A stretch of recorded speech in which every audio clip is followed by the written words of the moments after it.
السلام عليكم ورحمة الله وبركاته. ازيكم يا حبايبي؟ عاملين ايه؟ يا رب تكونوا بخير وفي احسن حال يا رب.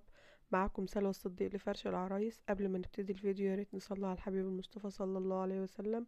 ومن بداية شقة عروستنا كده نقول ما شاء الله لا قوة الا بالله، اللهم بارك. يا رب هنا عرايسنا يا رب. ما شاء الله في مدخل الباب كده السفرة والبوفيه. وهنا كانت عروستنا القمر جايبة نص صالون. ما شاء الله لا قوة الا بالله، كنبة كده واتنين كرسي فوتيه. كان فاضل بس الستاير تتعلق والسجاد بس، وانا فنشت لها كل حاجة. ما شاء الله لا قوة الا بالله، اللهم بارك يا رب.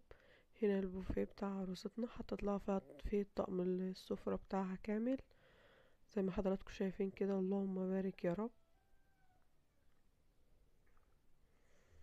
ما شاء الله لا قوة الا بالله. البكسلة دي معلش غصب عني بتتظبط تاني. ما شاء الله لا قوة الا بالله. هنا كان في كونسول ورا باب الشقة كده زي ما حضراتكم شايفين، هنروح له دلوقتي. هنا الركنة بتاعت عروستنا كانت باللون الكافيه، ما شاء الله لا قوة الا بالله.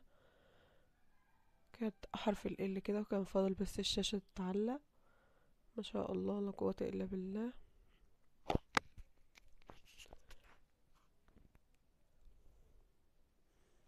حاطط لها هنا على الكونسول كده مبخرة وشايلة الكحك. نظرة عامة كده على الريسبشن كامل، ما شاء الله لا قوة الا بالله، اللهم بارك يا رب. هنا كده المشاية اللي بتدخل الحمام والمطبخ و... وبرضو كانت عليها كده ما شاء الله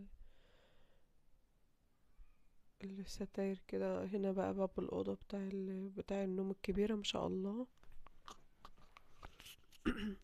عملت لها على الباب كده الطارة بتاعت كتب الكتاب، ربنا يهنيها يا رب. ما شاء الله لا قوة إلا بالله.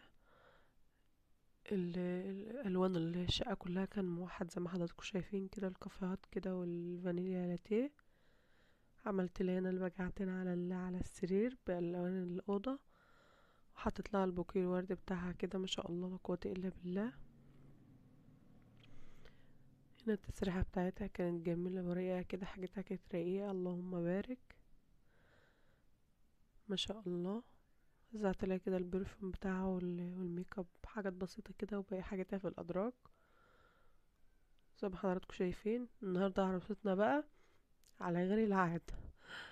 الأول هقول لكم على عملت لها هنا ركن صلاة، ما شاء الله لا قوة إلا بالله.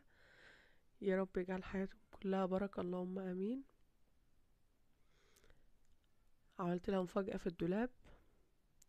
هنا البطاطين بتاعتها كده عملتها لها فوق وتحت رف العريس بقى، والهدوم المتعلقة الخاصة مع العريس. يعني عملت لهم ايه، قسمته كده. كانت العريس ما شاء الله متفهم جدا جدا، الدكتور ربنا يبارك فيه. عملت لها هنا بقى الملابس بتاعتها الشتوي فوق كده زي ما حضراتكم شايفين، وزعته لها كده بالشكل الجميل ده، وظهرت الرسومات اللي فيه على الرفين دول. وهنا بقى الصيفي. وهنا علم الزمالك، التيشيرت، جايبه تيشيرت الزمالك، العروسه زملكاويه متعصبه، فانا عملت لها هنا التيشيرت بتاع الزمالك عشان تبقى فرحانه بيه. كانت اكتر حاجه تفرح بيها يعني. عملت لها هنا ملايات السرير الكبير والكوفرتات كده في الجنوب وبعض الفوط. وهنا اللبس بتاعها الخروج الصيفي. وعملت لها تحت مفرش قطيفة وكوفرتة. هي مكانتش حابة الحاجات اللي فوق الدواليب، وانا عملت لها كل حاجاتها في قلب الدواليب. ما شاء الله لا قوة الا بالله. الأوضة كانت رقيقة جدا، اللهم بارك اللهم بارك. هنا غرفة الأطفال جنب البوفيه كده ما شاء الله، كانوا معلقين الساعة دي هنا ما شاء الله، اللهم بارك.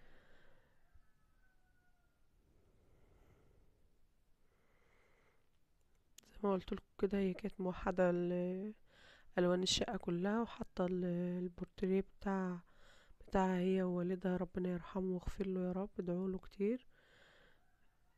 في نص السراير كده ما شاء الله. هنشوف الدواليب مع بعض. عملت لها هنا الملايات الاطفال، ما شاء الله لا قوه الا بالله. وهنا لبسها بقى الشتوي المتعلق، وتحت هنا البطاطين الاطفال دي، اللهم بارك.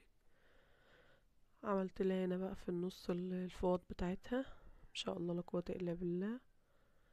التورتيه بتاعتها بلونها المفضل الفانيليا اللي هو الكافيهات والاوف وايت، ما شاء الله. عملت لها الفوط كده زي ما حضراتكم شايفين، وعملت لها المفارش دي بطاطين اللي هي الاسباني، عملت لها تحت كده. عملت لها هنا الكوفرتا والكوفرتا الكبيرة والكوفرتتين الأطفال، وبرضو ملابسها الشتوي بقيتها هنا، والبطانية والكوفرتا دي كل مفروشاتها يعني عملتها لها في الدواليب زي ما حضراتكم شايفين كده، ما شاء الله لا قوة إلا بالله. حاجة رايقة كده وبسيطة تليق بالدكتور المحترم. ما شاء الله ربنا يهنيهم. انتوا لو خدتوا بالكم بقى مفيش نيش في الصالة، النيش عملته في المطبخ، هي لغت فكرة النيش، بس ما شاء الله لا قوة الا بالله جابت اللهم بارك اللهم بارك. حضراتكم هتشوفوا دلوقتي عملت نيش كده مقابل الباب، ونيش هنا في الجنب كده في ظهره كده. ما شاء الله المطبخ بتاعها كان كبير اللهم بارك، فهي استغلت الوضع وعملت النيش بتاعها في المطبخ، ما عملتش نيش في الصالة زي ما حضراتكم شفتوا هناك يعني. عملت لها هنا الكوفي كورنر، وهنا القلاية الهوائية كده، وهنا البوتاجاز فوق الشفاط. ووزعت لها هنا بقى بعض الحاجات البسيطة كده، الطقم الكنك والمبخر بتاع المبخرة وطقم التوزيع.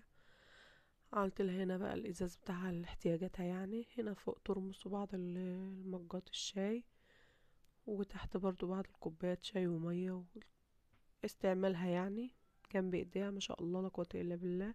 هنا الضرفة ديت للسخان. هنا الرشاقة، عملت لها هنا بقى طقم البورسلين ده ومع طقم الشاي، ما شاء الله لا قوة الا بالله. نرجع بقى للنيش بتاع المطبخ ده اللي في دخلة الباب، كانوا عاملين فيه بروفايل ليد كده، ما شاء الله كان ظهره اللهم بارك.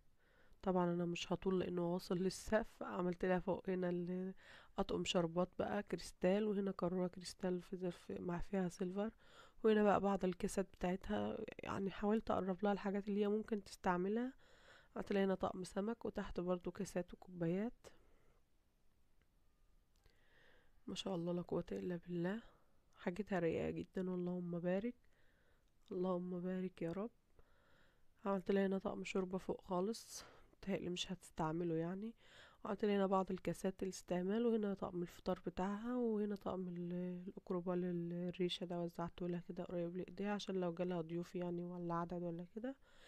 هنا الأدراج بقى وزعت لها فيها هنا طقم توابل كده واحتياجاتها من النوام، وهنا الحاجات الحادة المقصات والسكاكين، وهنا الاسبونشات والليف وكده. التلاجة والفريزر كانوا جنب بعض كده. عملت لها هنا فوق يعني بعض الحاجات البلاستيك الكبيرة، الظروف دي عالية يعني. ورفعت لها هنا برضو بعض البلاستيكات النواعم الزيادة لان في كتير. هنا كان في ارفف ديكورية كده، وزعت لها فيها بعض المجات. جمعت لها هنا بقى بالبلاستيك بتاعها، عملت لها بعض علب التلاجة فوق الستيل والبلاستيك، وهنا برضو تحت ما شاء الله لا قوة الا بالله في الكورنر اللي جنب التلاجة كده، ما شاء الله لا قوة الا بالله. حتى لون المطبخ كان برضو على في الكافيهات. عملت لها هنا بقى الطواجن البايركس والفخار، وهنا ألمونيوم جنبها، وهنا طقم التيفال السافلون ده عملته لها في الرف ده، ما شاء الله لا قوة الا بالله. عملت لها هنا بقى الأجهزة بتاعتها، العجانة ومكنة الزبادي فوق معاهم ترمس، وهنا بقى عملت لها هاند بلندر والخلاط، ما شاء الله لا قوة الا بالله. والكبة جنب ايديها يبقى قريب لايديها، ما شاء الله بسم الله ما شاء الله لا قوة الا بالله. عملت لها هنا بقى في الكورنر ده طقم حافظ الطعام فوق كده، ما شاء الله لا قوة الا بالله. وبرضو بعض العلب بقى دي اللي استعمالها اليومي، وزعتها لها في الرف ده كده على بعضه ما شاء الله. هنا بعض الازاز كده مجات استعمال فوق وتحت ما شاء الله لا قوة الا بالله. نشوف بقى الدولاب من تحت. عملت لها هنا بقى زي ما حضراتكم شايفين يعني التوابل وكده. هنا بقى الضرفة دي انا عملتها لها للخزين ما شاء الله. كانت الوحدات معانا كتير وكان جنبها تربو. الادراج العميقة دي عملت لها هنا الطقم الجرانيتي اللي هي تستعمله جنب ايديها اول حاجة. وهنا لمت لها بقى الوok والجريل وبعض الصواني والطاسات كده الحاجات اللي هتستعملها برضو جنب ايديها. عملت لها هنا فوق بقى الطقم الستيل مع لبانة وبراد، وتحت الطقم الالومنيوم ما شاء الله لا قوة الا بالله اللهم بارك يا رب. هنا الدرج ده للنوامل اللي هي اليومية بتاعتها تبقى يبقى قريب برضو لإيديها ما شاء الله لا قوة إلا بالله. غير الأدراج اللي هناك. هنا بقى الكورنر ده عملت لها هنا بقى الصواني الألمنيوم وكده. وهنا برضو بعض الأطباق البلاستيك والمصافي وكده ما شاء الله حاجتها اللهم بارك اللهم بارك. والمطبخ كبير اللهم بارك. كان في ظرف اللي فوق كده هتطلع فوق طقم ميكروبار وكلام من ده. اشوفكم ان شاء الله في فيديو جديد. ما تنسونيش في اللايك والاشتراك في القناة. السلام عليكم ورحمة الله وبركاته.